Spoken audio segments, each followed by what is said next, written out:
So during All In, Dusty kind of posed this question of what would it look like to have your yes on the table for Jesus? And that question really spoke to me in a way that I didn't expect it to, and I didn't really want it to. But I feel like in that moment, I knew that I was not willing to say yes to Jesus when it came to our life plans. And I had an idea in mind of what I wanted our life to look like. I had an idea in mind of what I wanted us to do, where I wanted us to move after my husband graduated. And in my prayers about the future, I would be praying like my specific vision. Lord, let this happen. Let this happen. And I feel like already in that meeting, he was telling me, you're not leaving me any room to move. You're not leaving me any room to surprise you or help you to grow.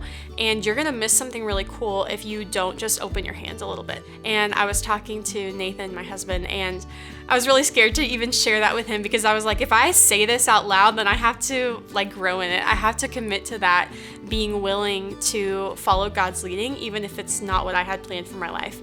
So it's always been like Texas, like we want to be in Texas, or we want to be close to family, and that has been kind of like the big stake priority. And so it's a matter of, can I let that go? Can I let my desire to be close to my family, even though that's not a bad desire, but can I let my first desire be Jesus? Can I let my first desire be his plan and his good for me? Because I know he has a good plan for me and my family.